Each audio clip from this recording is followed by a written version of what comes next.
The frozen hell in the winter of 1950. War came to the mountains of North Korea. The ground was locked in ice. The air itself could kill. Into this frozen wilderness marched 30,000 United Nations troops, Marines, soldiers, British commandos, South Korean allies, chasing the remnants of a shattered enemy. But the enemy was not broken. From the mountains descended the Chinese People's Volunteer Army, not in hundreds, but in tens of thousands, swarming like ghosts through the snow, their bugles echoing in the night. The trap was sprung. For the men at Chosin Reservoir, there was no way forward, no safe way back.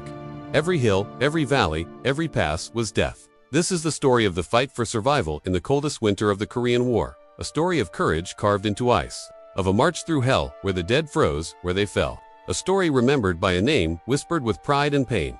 The frozen Chosin. Into the trap. The Korean War was barely 6 months old when it all began to unravel. For the Marines and soldiers pushing north in late 1950, the war had seemed almost over. They'd smashed through the North Korean People's Army in the south, retaken Seoul, and pushed all the way up toward the Yalu River, the icy line that separated North Korea from communist China. In Washington, the talk was of victory before Christmas. General Douglas MacArthur, his pipe clenched between his teeth, was promising that American troops would be home soon. But in the mountains of North Korea, winter was coming. And so was something far worse than snow. The push north. The 1st Marine Division moved slowly, painfully, along a single mountain road, a lifeline of frozen dirt that wound up into the highlands. To their left, jagged peaks tore the sky. To their right, deep valleys filled with shadow. The road was treacherous. A single misstep and a truck could tumble into oblivion. Convoys stretched for miles, headlights piercing the thin, freezing mist. Marines rode in open trucks, their breath hanging in the air like smoke. Many had no proper winter clothing, just standard-issue wool and canvas meant for Europe's milder winters, not the killing cold of Manchuria. The landscape was alien. Villages were ghost towns, their inhabitants long gone or staring silently from doorways. Frozen streams cut across the valleys, and the distant mountains seemed almost to watch them march. They didn't know it yet, but they were walking straight into a trap that had been set with patient, deadly care. The first signs. By late November, small signs began to appear. Chinese prisoners, the few who were captured alive, spoke of entire armies hiding in the mountains. Strange bugle calls echoed through the night. Patrols vanished without a trace. Still, orders from the top were clear. Push forward. In the small village of Utamani, Captain William Barber's company took up positions on a ridgeline. From there, the valley stretched out in front of them like a white, empty sea. But Barber felt uneasy. He'd fought in the Pacific in World War II. He knew what it meant when the enemy seemed to disappear. On the night of November 27th, the first snow began to fall in earnest. Thick, heavy flakes that clung to rifles and froze in men's eyelashes. The temperature dropped to 30 below zero. Steel turned brittle. Breath froze in seconds. And then the Chinese came. The ambush at It began with a sound like nothing the Marines had heard before. A mournful, rising wail of bugles in the dark. Then came whistles, gongs, and shouted commands in Mandarin. From the blackness, thousands of Chinese soldiers surged forward, wearing white camouflage and carrying burp guns, rifles, and satchel charges. They moved fast, silent until the last moment, then screaming with voices that cut through the cold like knives. The Marines opened fire. The tracers lit the night, red and green lines stitching across the snow. Mortar rounds thumped. Machine guns roared until their barrels smoked and froze. Men fired until their fingers were numb, then stamped their feet to keep the frostbite away. The Chinese came in waves. One fell, another stepped over him. Some crawled through the snow, others charged headlong into the muzzle flashes. By dawn, the slopes were littered with bodies, Chinese and American alike, frozen in the positions they died in. The snow was no longer white. A realization too late. When daylight came, the truth hit hard. This wasn't a small force. This wasn't a harassing attack. They were surrounded. Intelligence later estimated 8 Chinese divisions in the area, nearly 100,000 men, against fewer than 20,000 Marines and soldiers. Scattered along a 78-mile stretch of mountain road, radio reports crackled with urgency. Outposts were under attack. Convoys were ambushed and destroyed. Entire platoons went silent. At division headquarters, Major General Oliver P. Smith, a calm, deliberate leader, made the call that likely saved the 1st Marine Division from total annihilation. "We are not retreating," he said. "We are advancing in a different direction." It would become one of the most famous lines in Marine Corps history. Not bravado, but cold, hard truth. To get out, they'd have to fight every step of the way. The cold becomes the enemy. The Chinese weren't the only danger. The cold became a killer all its own. Fuel froze in jerry cans. Rifle bolts seized up unless they were stripped of all oil. Frostbite hit exposed skin in minutes. Noses, ears, fingers turning black. Marines stuffed socks inside their shirts to keep them warm. So rations froze solid, and men had to thaw them over small fires. Canteens carried inside coats became blocks of ice anyway. One Marine later said, "You could hear the cold. It cracked the trees, it split your skin, it was alive, and it wanted you dead." The march begins. By November 29th, the order was clear. Break out from Udamanai, fight south to Hagaruri, and then to the port of Hungnam for evacuation. It sounded simple, it was anything but. The road ran through narrow passes and deep valleys. Perfect ambush territory. The Chinese controlled the high ground, and every ridge became a fortress. At dawn, the columns began to move. Tanks led the way, their engines roaring clouds of steam into the frigid air. Trucks carried the wounded, bundled in blankets, their breath forming little clouds in the cold. Infantry walked alongside, rifles ready, scanning the hills. Every man knew what waited ahead. More Chinese, more snow, more death. But they moved anyway. The Chosin March had begun. The frozen fight, the mountains of North Korea in December 1950, were like another planet, a place where the very air punished you for breathing, where steel froze to your fingers, and where death came not only from bullets but from the cold itself. The siege tightens by the night of November 27, 1950. The Chinese grip on the Chosin Reservoir area had fully closed. From Udamanai in the west, Hagaruri at the reservoir's southern tip, to the isolated outpost at Kodori, American and United Nations forces were scattered like islands in a frozen sea of enemies. At Udamanai, the 5th and 7th Marine Regiments found themselves surrounded. In daylight, Chinese scouts could be seen on distant ridges, flitting between snow-covered rocks. At night, they became shadows that moved with the wind, until the bugles blared. The first night's attack came like a living avalanche. Thousands of Chinese soldiers, clad in thin cotton uniforms, rushed through the darkness in human waves. Their white camouflage ponchos made them nearly invisible in the snow. But their breath rose in clouds, betraying the movement of an army. They came screaming, hurling grenades, firing from the hip, some charging with bayonets fixed. The Marines answered with everything they had. M1 Garand's barking in steady rhythm, Browning machine guns stuttering through belts of ammo, mortar thumping in the snow. The battlefield became a strobe-lit nightmare under the flashes of gunfire and exploding shells. Cold as a killer. But the cold was as much the enemy as the Chinese. At temperatures plunging to minus 35 degrees Fahrenheit, 37 grados bajo cero rifles jammed as oil froze solid. The bolts had to be worked with bare hands, skin tearing against metal. Wounded men sometimes died within minutes, not from their injuries, but because the cold robbed them of the will to breathe. Frostbite was rampant. Fingers turned black, noses lost, feeling entirely. Feet became numb, blocks of pain. Men urinated blood from dehydration.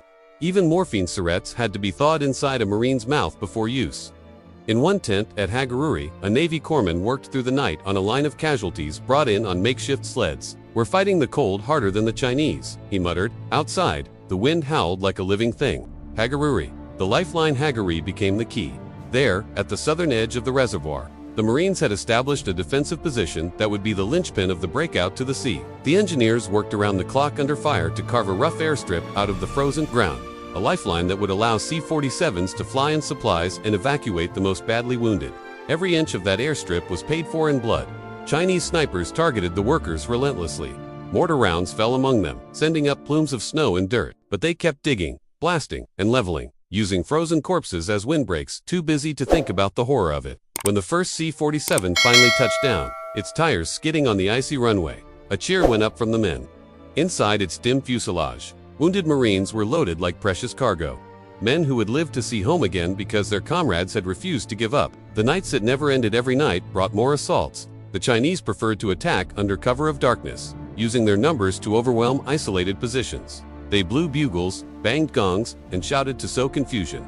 Sometimes they came in such close numbers that artillery had to be fired at point-blank range. In one sector, a Marine lieutenant ordered his mortar to fire directly into a Chinese wave, less than 50 yards away. The blast shredded the first ranks, but more kept coming, stepping over the fallen, bayonets glinting in the moonlight. By dawn, the snow was trampled into a red slush. Frozen bodies lay twisted in unnatural shapes, rifles still clutched in their hands. The Marines had held, but barely. Air support in the frozen skies. The one constant advantage the Americans had was their control of the air. F-4U Corsairs of the Marine Air Wing and USAF Mustangs flew sortie after sortie, braving the frigid winds to deliver bombs, rockets, and napalm. Napalm in the snow was a sight burned into memory, an orange blossom of fire spreading across white fields, black smoke curling into the cold sky. It burned away the enemy and the frost alike, giving the men a few precious moments of reprieve. One Marine gunner would later say, "When you're frozen to your soul, and you see that napalm light up the valley, You don't feel the cold anymore, you feel alive. The march out by the first days of December 1950. The fight at Chosin was no longer about holding ground. It was about survival, about getting every man who could still walk out of the frozen jaws of the Chinese trap. The decision to break out at Udaminai, the Marines and attached army units had been surrounded for over a week. Ammunition was running low, frostbite cases were climbing, and each day brought new Chinese assaults. It was clear they could not stay. The order came down from Major General Oliver P. Smith. "Gentlemen, we are not retreating. We are merely advancing in another direction." It was a phrase that would enter Marine Corps legend. The breakout route ran east through Toktung Pass toward Haegari, then south to Kodari, and finally down a narrow valley to the port city of Hungnam, where ships waited to take them home. But between the Marines and the sea lay 78 miles of frozen mountain roads, mine bridges, and an enemy determined to annihilate them. Toktung Pass, the key to escape. The first obstacle was Toktung Pass, a twisting mountain defile choked with snow and perfect for an ambush. Holding it was a company of Fox Company, 2nd Battalion, 7th Marines. Just 246 men.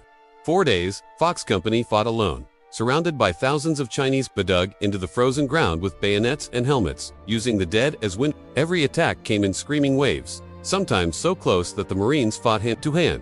When the main column finally reached them, the pass was littered with Chinese dead.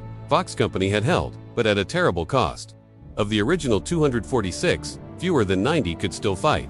The frozen convoy from Toktung, the column began the long march to Hek. It was not a single line, but a vast, crawling beast of men, tanks, jeeps, trucks, and sleds carrying the wounded. The road was a ribbon of ice, barely wide enough for the vehicles. In places, sheer cliffs dropped away into frozen ravines. Chinese fire raked the convoy from ridges above, forcing the Marines to blast them off with artillery and airstrikes before moving forward. At night, the temperature dropped so low that diesel fuel thickened into sludge. Men slept in foxholes carved from permafrost, sharing body heat under canvas that cracked like glass in the wind. Frostbite claimed more than bullets. And still, they kept moving. The bridge at Funchalen Pass, south of Kodari, lay the most dangerous obstacle yet. The bridge at Funchalen Pass. The Chinese had blown it, leaving an 18-foot gap in the middle of a frozen gorge. Without it, there was no road to Hungnam. The solution was audacious.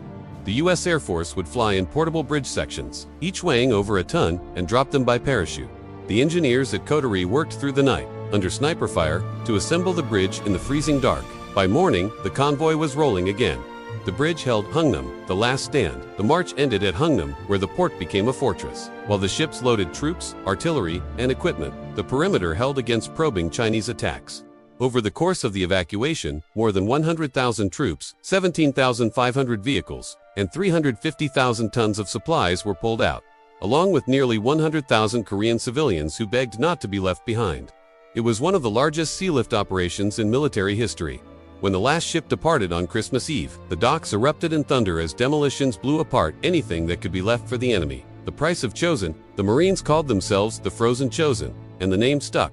Out of the roughly 30,000 United Nations troops who entered the Chosin Reservoir battle, more than 15,000 became casualties, including those lost to frostbite and the cold. The Chinese paid even more dearly. Estimates run as high as 50,000 killed, wounded, or frozen in the mountains. The cold had been impartial in its cruelty. Years later, survivors would remember not just the fighting, but the sound, the endless crunch of boots in snow, the wind keening through the mountains, the bugles in the dark, and the faces of those who didn't make it out. The men who walked out, the survivors of Chosin Reservoir, would never call it a victory. They left behind friends frozen in their foxholes, and memories they could never thaw. But they had done the impossible. They had fought their way out of an enemy trap, brought their wounded home, and saved an army from annihilation. Years later, when asked how they endured, one Marine simply said, "We were Marines. That's what we do." And maybe that's the truth of Chosin, that it wasn't just about orders or strategy, but about refusing to quit when quitting meant death.